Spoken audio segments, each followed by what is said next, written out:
Fala galera, beleza? E aí, tudo tranquilo?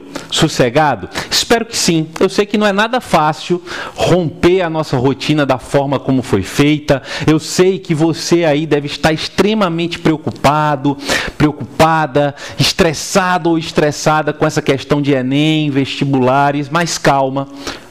É preciso agora ter paciência, exercitar essa paciência, essa capacidade de resiliência, que nós vamos sair dessa e aos poucos as coisas vão voltar para os seus devidos lugares. Belezinha? A forma que eu tenho de te ajudar é essa aqui, gravando as aulas, mantendo a sua mente ativa. Espero que você mantenha uma rotina de estudo, uma rotina em que você se mantenha ativo de qualquer forma, para não pirar, né? Ficar dentro de casa o tempo inteiro também não é nada fácil, eu sei muito bem disso, e a minha terapia tem sido essa. A minha terapia tem sido produzir aula, produzir conteúdo, para te ajudar e para ajudar tantos outros estudantes. Olha só, a aula de hoje, o processo da globalização, origens e fases. Muita atenção nisso que a gente vai discutir hoje, porque de uma forma extremamente dura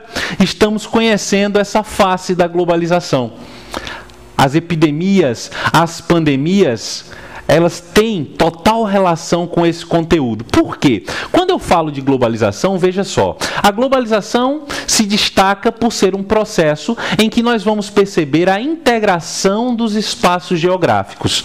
E essa integração, essa conexão entre os espaços, ela se dá na medida em que nós temos os avanços técnicos e os avanços tecnológicos.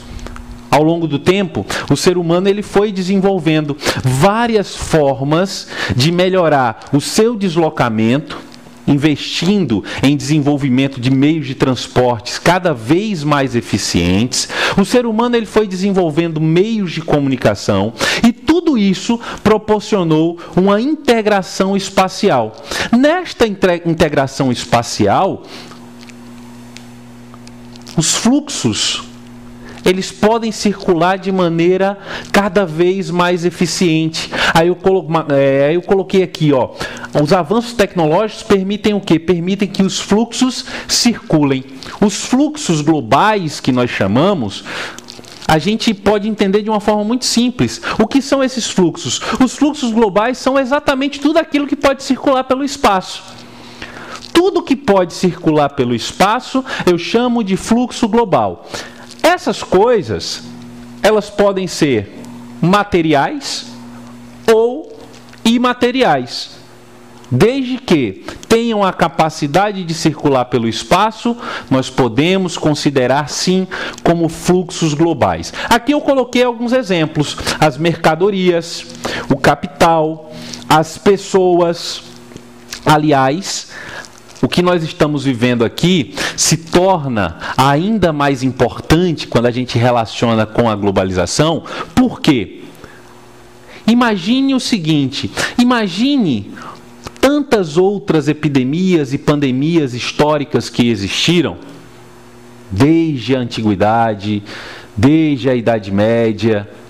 Elas mataram aos milhares, aos milhões. Entretanto, existia um elemento dificultador nesse fato. Primeiro, um isolamento espacial e uma dificuldade para que estas doenças, vírus e bactérias pudessem se alastrar, até porque, para que elas pudessem se alastrar, eu precisaria de um processo de circulação mais eficiente das pessoas, que ao estarem infectadas se tornam vetores, né, se tornam elementos de transmissão dessas doenças. Na medida em que o tempo passa, que nós temos contato com meios de transporte cada vez mais eficientes, na medida em que esse tempo passa e as relações de comércio, as relações globais, elas se tornam mais intensas, com certeza a probabilidade desse fluxo se tornar ainda mais rápido e se alastrar de forma extremamente eficiente, ela é muito maior. A gente sabe de como tudo começou lá na China e de repente ganhou o mundo inteiro.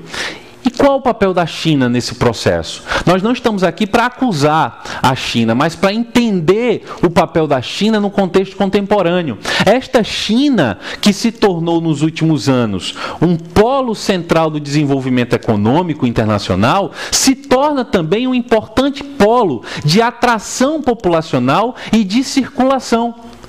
É um ponto para onde convergem inúmeras empresas, é um ponto para onde convergem inúmeras pessoas e é um ponto também de onde sai.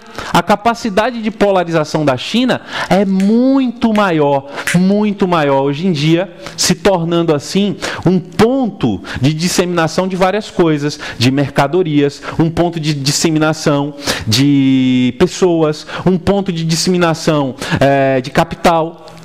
E, infelizmente, nesse momento se tornou um ponto também de disseminação desta doença, que, acredito eu, pode demorar, mas as coisas vão ficar um pouco mais tranquilas.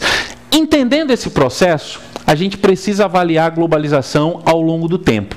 Para entender a globalização ao longo do tempo, eu preciso conhecer as fases da globalização. Quando eu falo das fases da globalização, não posso separar o processo de globalização disso aqui, ó. As fases da globalização têm relação com o processo de consolidação do modo de produção capitalista. Entender a globalização é entender o processo evolutivo do próprio modo de produção capitalista. Por isso que eu coloquei aqui, ó, quais são as fases globais? Dividi aqui em 4 fases de destaque. O mercantilismo, as revoluções industriais, essas revoluções que eu estou me referindo aqui, a primeira e a segunda, ok? A Guerra Fria, que é um momento político, ideológico, mas também é um momento em que nós vamos ter o embate de modelos socioeconômicos distintos e, posteriormente, uma supremacia que se dará do próprio capitalismo. E hoje, o que a gente chamaria de uma Revolução Industrial 4.0, ou a 4ª Revolução Industrial. Beleza? Tranquilo até aí? Identificadas as fases, agora a gente precisa estabelecer a conexão de como, em cada um desses momentos, o processo de globalização ele foi se intensificando. Por exemplo, quando eu falo do mercantilismo, o mercantilismo eu posso associar ao processo das grandes navegações. No processo das grandes navegações, eu tive avanço técnico e tecnológico? Sim. Você que é meu aluno, que já esteve comigo este ano, pré-vestibulando, aluno de 3º ano, já viu isso aqui, certo? Os avanços técnicos, eles existiram sim no período mercantilista. Que avanços técnicos? O conhecimento sobre navegação, o aprimoramento da cartografia, o aprimoramento da bússola, do astrolábio. Todo esse aparato técnico, ele foi extremamente importante para que o processo mercantil se consolidasse, para que as grandes navegações se tornassem possíveis, e a partir da construção desse processo, nós vamos ter como consequência o colonialismo. O novo mundo aparece, a América vai aparecer, e você consegue enxergar nesse contexto que existe de fato aí um processo de integração espacial. Quando a gente pensa nas aulas de história, quando o professor fala de mercantilismo, você visualiza a Europa, a África e a América formando o chamado triângulo comercial. Você consegue perceber a formação desse triângulo? Consegue, né? Então, ó, as mercadorias, as manufaturas que eram produzidas na Europa, trocadas na África por, dentre outras coisas, escravos, que seriam comercializados na América para servir de mão de obra. O resultado dessa relação comercial se dava também pelas trocas por outros produtos. Nós tínhamos aí a aquisição de metais, pedras preciosas e outras coisas importantes, açúcar e assim vai. Essa matéria-prima, essa riqueza, ela era trazida para a Europa e se fechava esse ciclo, digamos assim, de comércio. Nessa perspectiva, você consegue perceber isso aqui? Há fluxo de mercadoria? Há fluxo de capital? Sim, com certeza. E de pessoas? Também. Só que você vai se concentrar na velocidade. A velocidade de deslocamento, a velocidade em que esses fluxos eles vão circular, com certeza é muito menor essa velocidade do que o que acontece hoje. Isso aí, sem sombra de dúvidas. Pense aí, barcos à vela. Uma viagem Europa-América, Europa-Brasil, poderia durar 4 meses. Em casos extremos, durava até 6 meses para que esse processo de deslocamento ele pudesse ser efetivado. O ritmo era outro, mas o fluxo existia. Aí quando eu disse aqui, ó, bens, coisas, materiais e também o imaterial. O que seria o imaterial que circula? Preste atenção aqui, ó, quando eu falo de pessoas. As pessoas elas carregam consigo algo, ó, uma coisa chamada cultura. Falamos português. Por que falamos português? Por conta do processo de colonização, por conta do processo de imposição cultural. Isso é um aspecto importante, porque neste contexto da globalização, o avanço técnico ele será também importante para que você posteriormente consiga entender o processo de dominação que vai se estabelecer. Quem domina dentro do cenário global? Quem domina é aquele que domina o aparato técnico. Quem domina o aparato técnico domina a economia, domina a expansão da sua cultura, domina territórios. Quem domina o avanço técnico, domina o cenário global. Tá massa? Tranquilo? Olha só. Depois a gente vem para as revoluções industriais, primeira e segunda. Aqui o que é que eu vou perceber? Pense nos avanços técnicos que nós vamos observar aqui. Primeira revolução industrial, a máquina a vapor. A máquina a vapor implica no quê? Implica num processo de maior produção, implica no aparecimento do motor a combustão externa, o uso do carvão mineral. O uso do carvão mineral, a descoberta desses motores resultará em quê? O barco deixará de ser a vela. Nós vamos ter agora as ferrovias. O transporte não será feito mais a cavalo, não será feito com carruagens. Eu consigo transportar em maior volume, com maior eficiência e velocidade. Você consegue perceber esse mundo que começa a se movimentar mais rápido? Aí eu venho para a segunda revolução industrial. O que é que eu vou perceber na segunda revolução industrial? Primeiro, que eu terei vários pontos industriais no mundo. Segundo, as mudanças extremamente velozes do ponto de vista técnico e tecnológico. Aqui na segunda revolução industrial eu tenho a eletricidade, vai ser algo dominado. O surgimento da telefonia, do telégrafo, motores a combustão interna,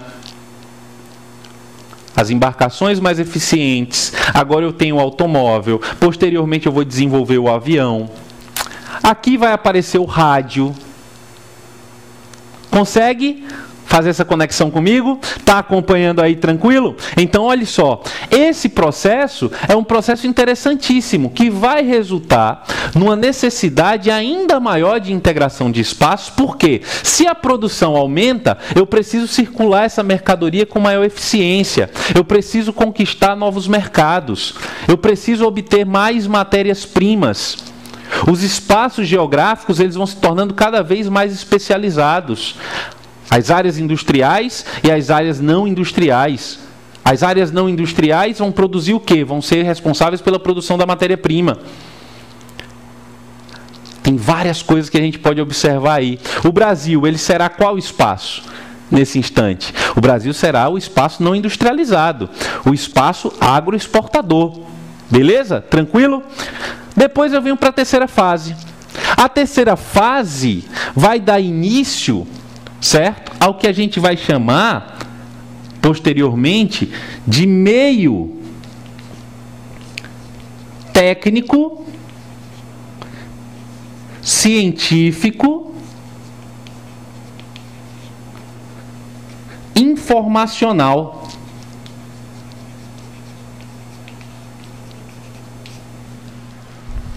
pensa na Guerra Fria. Quando tu pensa na Guerra Fria, tu pensa no quê?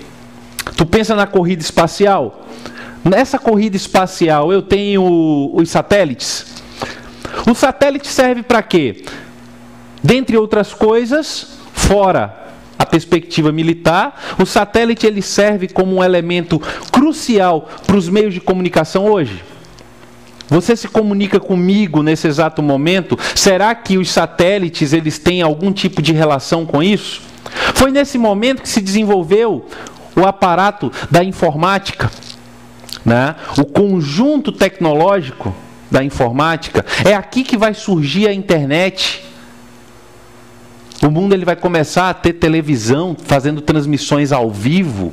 Olha que interessante, década de 60, 70, isso vai começar a se espalhar pelo mundo. As informações, as notícias, a cultura, o jeito de ser, como os poderosos, que eu digo, aqueles que dominam o aparato técnico, eles vão impor as suas vontades, a sua lógica de consumo. Percebe tudo isso com tranquilidade? Beleza. E hoje? Hoje a gente vive a Revolução 4.0. O que a gente poderia chamar de quarta revolução industrial. A quarta revolução industrial traz para a gente o quê? Um mundo ainda mais conectado. O mundo dominado pelas redes sociais, o mundo dominado pelos aplicativos, o mundo dominado pela internet das coisas, a inteligência artificial. Essa conectividade é uma conectividade que nos dá a impressão de que esse mundo virou de fato uma aldeia global. Mas será que ela virou realmente uma aldeia? Será que a globalização, na medida em que ela evoluiu, ela permite mesmo que esses espaços eles estejam integrados? Será que ela permite mesmo o livre fluxo de pessoas? Será que todos nós podemos circular pelo espaço? Isso é um ponto importantíssimo para a gente refletir. E para ajudar nessa reflexão, eu quero te chamar para isso aqui, ó. Se a globalização está relacionada diretamente à lógica do modo de produção capitalista, eu te chamo a atenção para isso aqui, ó. Esse processo de integração, essa integração, ela é seletiva e desigual. Afirmo isso com grande tranquilidade porque eu me baseio em um cara que vai dizer isso de uma forma maestral. Quem é?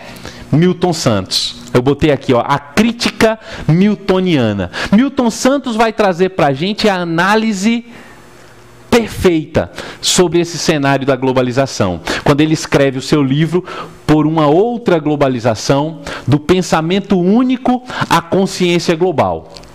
Neste livro ele vai fazer uma crítica extremamente dura e que precisamos parar e pensar a partir de agora e fazer as conexões com o que nós estamos vivendo. Partiremos então agora para essa crítica, para a análise dessa crítica aqui. Qual é a crítica miltoniana? Essa integração seletiva e desigual, Milton Santos apresentará para a gente dizendo o seguinte, ó, dizendo que a globalização, esse processo de integração, ele é apresentado para a gente e ele possui o que ele diz de 3 faces da globalização. Não confunda, não são fases, são 3 faces, 3 maneiras que a globalização, ela pode aparecer para a gente, beleza? Qual a primeira face? A primeira face ele chama de a globalização como uma fábula.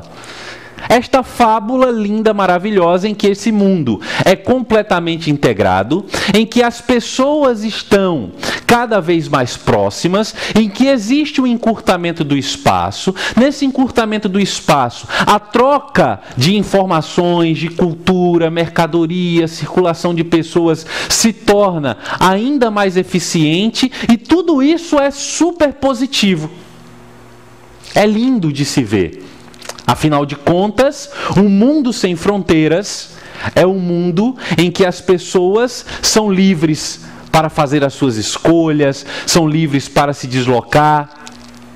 Só que ele diz o seguinte, que esta liberdade, esta integração, ela só é permitida para quem tem acesso. Você acha que todo mundo tem acesso à internet?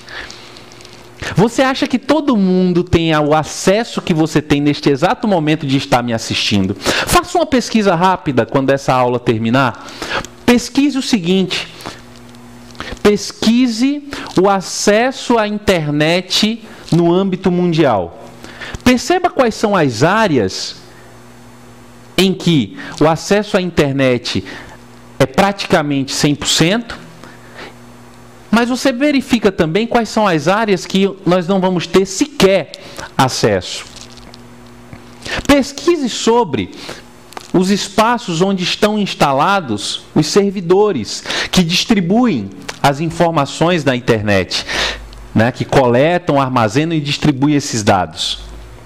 Você vai perceber que existe uma divisão internacional territorial também nesse processo. Essa integração, ela é vendida de uma forma absoluta, quando na verdade não é. Atenção para isso.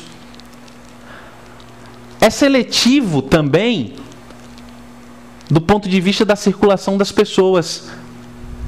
No mundo contemporâneo, todos podem circular, a circulação realmente é livre, ou existem grupos que pelas mais diversas razões não podem sequer circular pelo espaço, não podem sequer usufruir do espaço no âmbito local, regional, nacional e no âmbito global, mais difícil ainda. Existem culturas que são rechaçadas. No século XXI, nós temos aí, né, a islamofobia presente. Galera do Oriente Médio que não pode circular livremente. Faça essa análise. Essa análise ela é interessante. Essa é a globalização como uma fábula. A segunda face que Milton Santos apresenta para a gente é a globalização perversa. É esta globalização que exclui, essa globalização que ela é extremamente desigual. É a globalização em que as empresas elas podem se deslocar, elas podem se pulverizar por múltiplos espaços no planeta, mas estas empresas, essas grandes multinacionais, elas se instalam muitas vezes em países em que a mão de obra é muito barata, a legislação trabalhista é extremamente precária. Então há um benefício produtivo em detrimento de quê? Em detrimento do uso e da exploração do outro. Essa é uma crítica importante a se fazer. A globalização ela também é desigual quando a gente analisa, certo?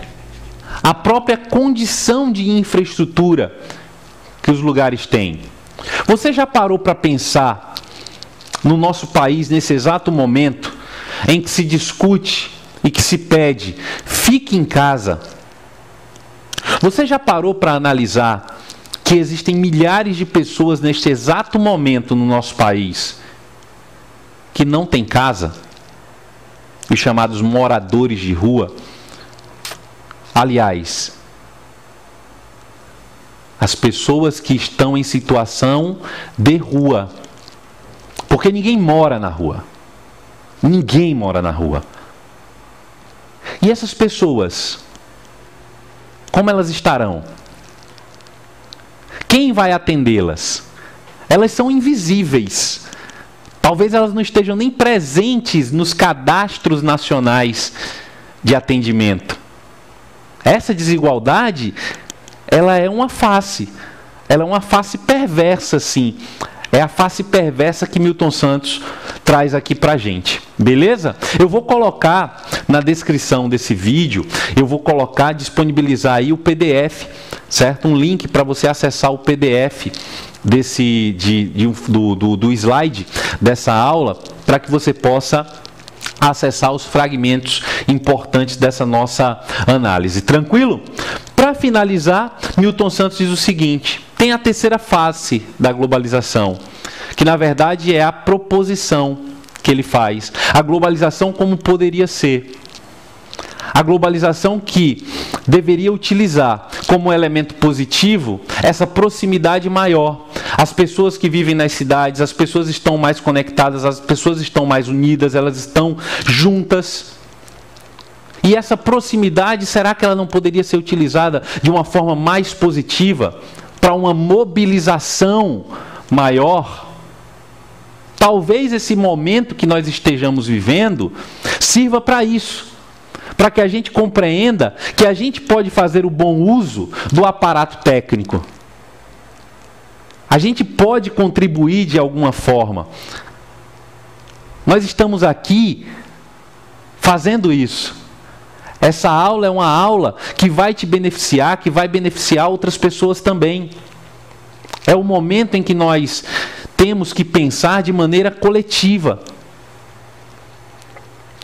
E esse aparato técnico, ele nos permite isso. Ele nos permite essa comunicação, a da boa informação, do bom conteúdo, não da desinformação, da fake news. É o momento em que nós podemos utilizar a globalização a nosso favor. Beleza? Então deixo aqui o meu abraço, a minha vontade de que tudo isso passe, mas a minha maior vontade é que você esteja bem. Se você estiver bem, eu estarei bem aqui, prometo, vou me cuidar e nós vamos nos encontrar muitas e muitas vezes ainda, pessoalmente, espero.